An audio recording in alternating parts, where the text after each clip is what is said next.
Hi, and welcome to episode 1 of Structured Programming. I'm Lee Edison. This episode is about dynamic arrays, or what is known in C++ as vectors.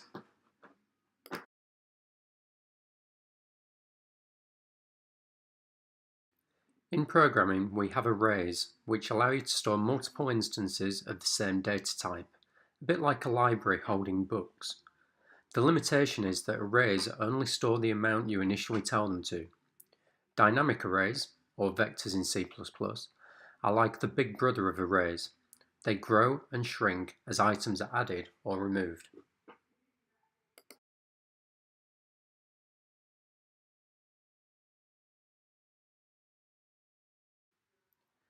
As with any data type, you need to declare your vector in order to use it. Firstly, you need to tell C++ that you need access to the vector library, done by including vector in the angled brackets and specifying the using instruction. Next, you declare your vector with the keyword vector, followed by the data type you wish to store. In this example, a string. And finally, you need to name your vector.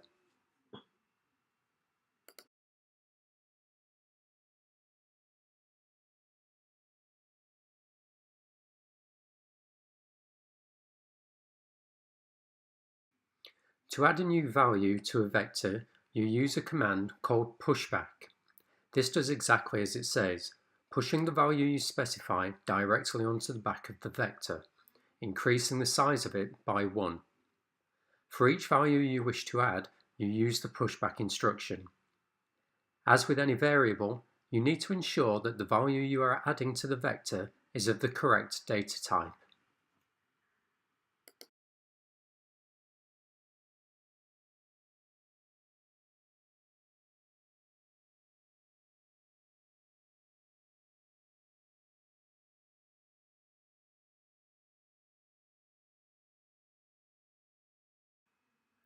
Removing an item is the same as adding, but you use the popback instruction to pop the last value in the vector off the back. This also decreases the size of the vector by 1.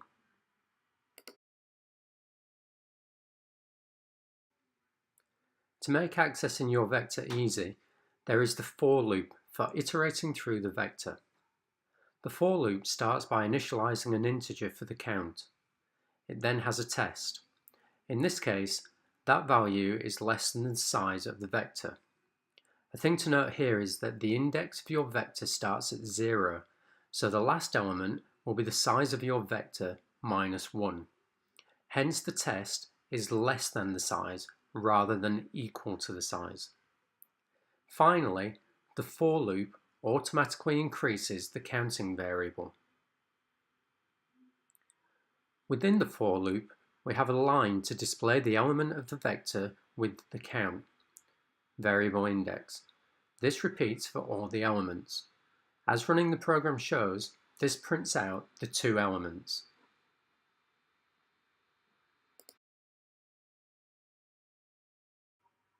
To demonstrate the power of the for loop, we can repeat it after the item has been removed from the vector using the popback instruction.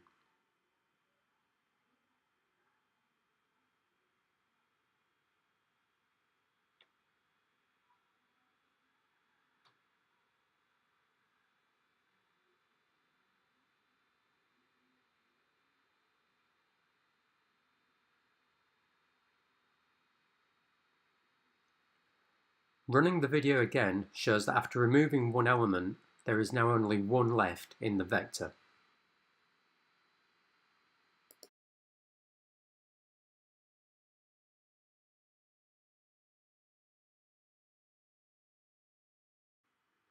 As popback removes the last element in a vector, if you wish to remove an item in a different position, the easiest way to achieve it is to move the last element to the position you want to remove, and then remove the final element using popback.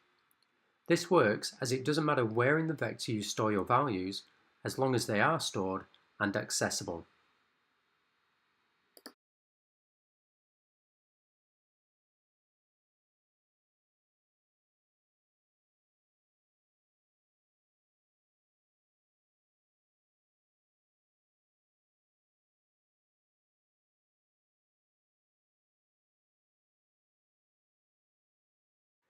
Thanks for checking out episode 1, an introduction to vectors. My name is Lee Edison. Make sure you look out for episode 2, which will be a little bit more advanced, looking at being able to search through vectors and do a few more complicated things.